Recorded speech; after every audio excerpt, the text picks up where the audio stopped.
नमस्कार। आज की इस दिलचस्प ऐतिहासिक विश्लेषण में हम इतिहास की कुछ ऐसी परतों को उधेड़ने वाले हैं जो आपको हैरान कर देंगी।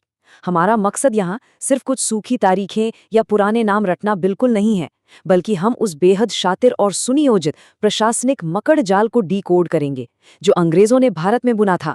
हम उन रणनीतियों, उन असली दाव पेचों को समझेंगे जिन्होंने महज एक छोटी सी व्यापारिक कंपनी को इतने विशाल उपमहाद्वीप का भाग्य विधाता बना दिया। तो चलिए इस पर्दे के पीछे के असली खेल को समझते हैं। जल्दी से आज की हमारी इस चर्चा के रोडमैप पर एक नज़र डाल लेते हैं। हम 6 अहम पड़ावों से गुजरेंगे।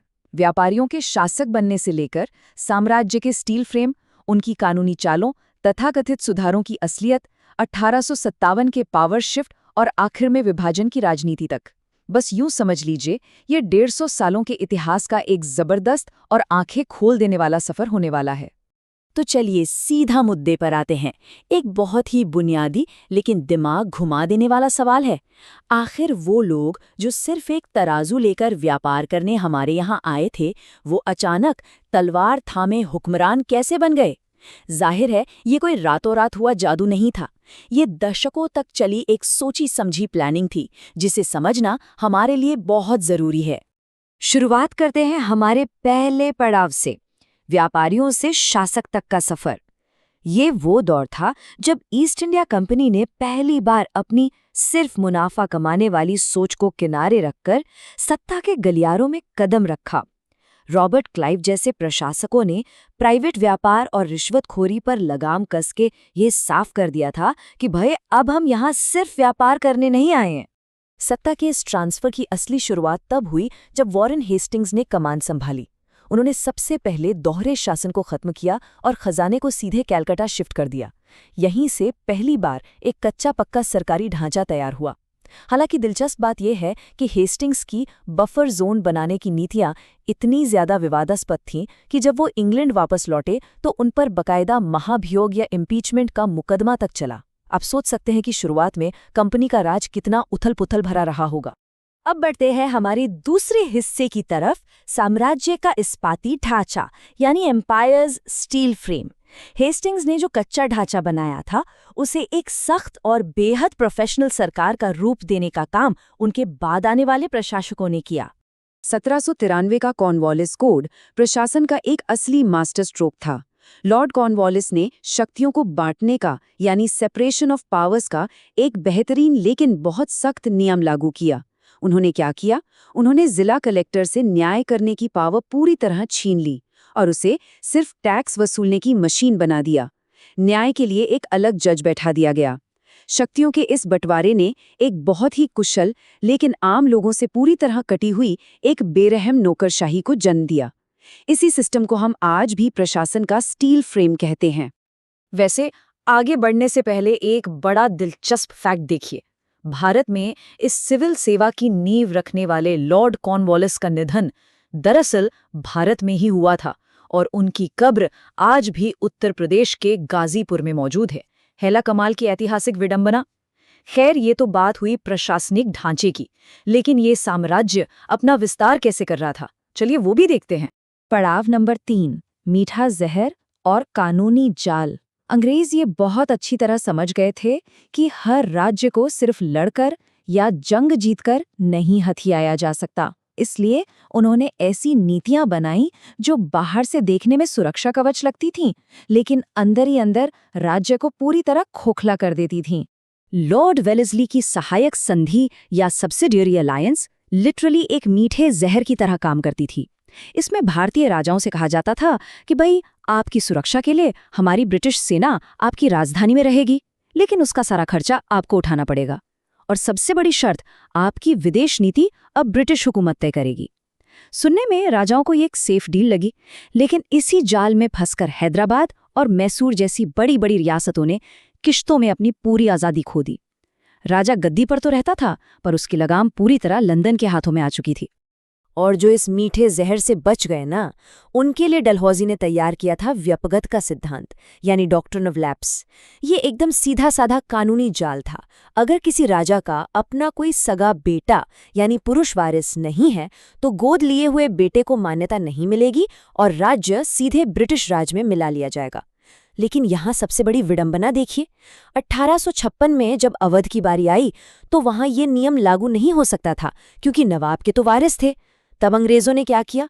उन्होंने जेम्स आउट्रम की एक रिपोर्ट का सहारा लिया, अवध पर कुशासन का मनगढ़ंत आरोप लगाया और उसे जबरन हड़प लिया। कोई नियम नहीं, सिर्फ सत्ता का खेल। चलिए अब चौथे हिस्से पर आते हैं, सुधार, विकास या फिर नियंत्रण।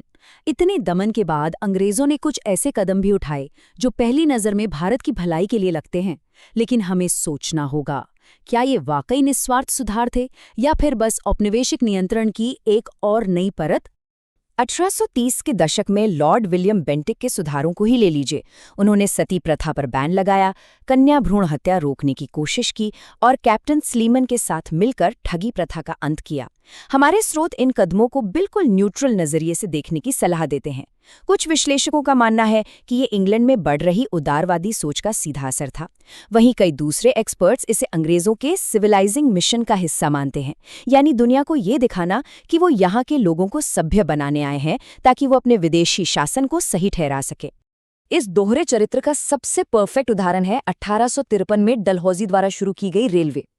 कागजों पर बताया गया कि इसका मकसद भारत का आर्थिक विकास है, पर असल मोटिव क्या था? असली मकसद था भारत के कच्चे माल, खासकर कपास को फटाफट बंदरगाहों तक पहुंचाना ताकि उसे इंग्लैंड की मिलों में भेजा जा सके। और दूसरा, किसी भी विद्रोह की स्थिति में ब्रिटिश सेना को देश के कोने कोने तक तुरंत पहुंचाना। तो देखा जाए तो ये साम्राज्य की उस दो-धारी तलवार का एक बेहतरीन उदाहरण है। पांचवां पड़ाव, 1857 और सत्ता का महापरिवर्तन। इन तमाम शोषक नीतियों, दमन और दिखावटी सुधारों का गुस्सा आखिरकार 1857 में एक महान विद्रोह के रूप में एक ज्वालामुखी की तरह फूट पड़ा और इसने कंपनी के ढांचे को जड़ से हिला दिया। 1857 के उस भूचाल ने ईस्ट इंडिया कंपनी के राज का हमेशा के लिए दी एंड कर दिया। 1 नवंबर 1858 को महारानी विक्टोरिया की घोषणा हुई और सत्ता सीधे ब्रिटिश ताज यानी क्राउन के हाथों में चली गई। इसी के साथ गवर्नर जनरल का पद अब वाइसरॉय कहलाने लगा, जो सीधे महारानी का प्रतिनिधि होता था। लॉर्ड कैनिंग इसी बदलाव के तहत भारत के पहले वाइसराय बने। अब प्रशासन का चेहरा पूरी तरह से बदल चुका था।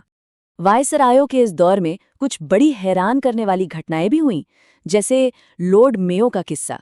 इन्होंने 1872 में पहली बार जनगणना यानी सेंसस शुरू करवाया था, लेकिन आपको जानकर हैरानी होगी कि वो भारत के इकलौते ऐसे वायसराय थे जिनका उनके कार्यकाल के दौरान मर्डर कर दिया गया था। ये तब हुआ जब वो अंडमान की सेल्युलर जेल का दौरा कर रहे थे। ये घटना इस बात का सबूत है कि हुकूमत के सबसे ऊंचे पद पर बैठे लोग भी उस उबलते हुए असंतोष से पूरी तरह सुरक्षित नहीं थे। और अब हम पहुंचते हैं अपने आखिरी पड़ाव पर, दमन और विभाजन की राजनीति। 19वीं सदी के खत्म होते होते और 20वीं सदी की शुरुआत तक अंग्रेजों की नीतियां अब छिपने के बजाय खुलकर दमनकारी और बांटने वाली हो गई थीं। उस वक्त दो ऐसे प्रशासक आए जिनकी नीतियां एक दूसरे के बिल्कुल अपोजिट थीं। एक तरफ थे लॉर्ड लिटन, जिन्होंने 1878 में वर्नैक्युलर प्रेस एक्ट लागू किया, जिसका काम था भारतीय भाषाओं के अखबारों की आवाज को बुरी तरह कुचलना। इसका खौफ इतना ज्यादा था कि मशहूर अमृत बाजार पत्रिका को रातों रात अपनी भाषा बदलकर अंग्रेजी में छपना पड़ा। वहीं उनके ठीक बाद आए लॉर्ड रिपन, जिन्हें स्थानीय स्वशासन का जनक भी कहा जाता है। उन्होंने आते ही न सिर्फ उस प्रेस एक्ट को हटाया, बल्कि वो मजदूरों के हक के लिए फैक्ट्री एक्ट भी लेकर आए। लेकिन रिपन के ही दौर में एक बहुत बड़ा बवाल हुआ, जिसे हम इल्बर्ट बिल कंट्रोवर्सी के नाम से जानते हैं। इस बिल का मकसद था भारतीय जजों को यूरोपियन अपराधियों के मुकदमे सुनने का अधिकार देना। बस फिर क्या था, अंग्रेजों ने इसके खिलाफ इतना जबरदस्त और उग्र विरोध किया कि सरकार को घुटने टेकने पड़े और बिल बदलना पड़ा। इस एक घटना ने पढ़े लिखे भारतीयों की आंखें पूरी तरह खोल दी। सबको समझ आ गया कि ब्रिटिश न्याय व्यवस्था असल में कितनी दोहरी और नस्लवादी है। इसके बाद एंट्री होती है लॉर्ड कर्जन की। उनका राज इतना सख्त था कि गोपाल कृष्ण गोखले ने उनकी तुलना सीधे औरंगजेब से कर दी थी। कर्जन भारत को एक मशीन की तरह ऑपरेट करना चाहते थे। एक तरफ तो उन्होंने हमारी प्राचीन इमारतों को बचाने के लिए फंड दिया, लेकिन दूसरी तरफ 1905 में उन्होंने बंगाल का जो विभाजन किया, उसने पूरे देश में राष्ट्रवाद की ऐसी आग भड़काई जिसे अंग्रेज फिर कभी बुझा ही नहीं सके। 20वीं सदी की शुरुआत में ये दरारें और भी गहरी हो गई। 1909 के मॉडले मिंटो सुधारों ने तो हद ही कर दी। इन्होंने मुसलमानों के लिए पृथक निर्वाचन मंडल यानी सेपरेट इलेक्टोरेट्स की शुरुआत कर दी। इसका सीधा सा मतलब ये था कि एक मुस्लिम वोटर सिर्फ मुस्लिम उम्मीदवार को ही वोट दे सकता है। हमारे स्रोत निष्पक्ष रूप से बताते हैं कि इस एक कदम ने अंग्रेजों की बांटो और राज करो की नीति को पूरी तरह से एक सिस्टम का हिस्सा बना दिया और समाज में एक ऐसी राजनीतिक खाई खोद दी जिसने आगे चलकर भारत के विभाजन में एक बहुत बड़ी भूमिका निभाई। और आखिरकार 1911 का दिल्ली दरबार, जो ब्रिटिश साम्राज्य के शायद सबसे पीक मोमेंट का सिंबल था। किंग जॉर्ज पंचम खुद भारत आए। लगातार बढ़ते विरोध को देखते हुए उन्होंने बंगाल विभाजन को रद्द कर दिया और एक बहुत बड़ा मास्टर स्ट्रोक खेलते हुए उन्होंने राजधानी को कंपनी के पुराने शहर कोलकाता से हटाकर मुगलों की पुरानी सत्ता के केंद्र दिल्ली में शिफ्ट कर दिया। लॉर्ड हार्डिंग का ये कदम एक बहुत बड़ा मैसेज था, ये बताने के लिए कि अब वही इस पूरे उपमहाद्वीप के असली और पक्के शासक हैं। तो सब कुछ मिला के देखा जाए तो बात यहाँ आकर टिकती है। जो लोग सिर्फ एक तराजू लेकर आए थे, उन्होंने देखते ही देखते रेलवे, नौकरशाही और कानूनों का एक ऐसा भारी भरकम मकर जाल बुन दिया जिसने पूरे देश को जकड़ लिया। पर आज की हमारी इस चर्चा को खत्म करते हुए जरा एक बेहद गहरी विडंबना पर सोचिए। भारतीय समाज ने अंग्रेजों के बनाए इन नए कोड्स, इन ढांचों का सामना कैसे किया? और सबसे बड़ी बात, कैसे भारतीयों ने अंग्रेजों से अपनी आज़ादी छीनने के लिए उन्हीं के बनाए इन ढांचों का एक हथियार की तरह इस्तेमाल किया? है ना ये सोचने वाली बात। आज के इस ऐतिहासिक विश्लेषण में बस इतना ही। फिर मिलेंगे एक नई और दिलचस्प चर्चा के साथ। जुड़े रहिए।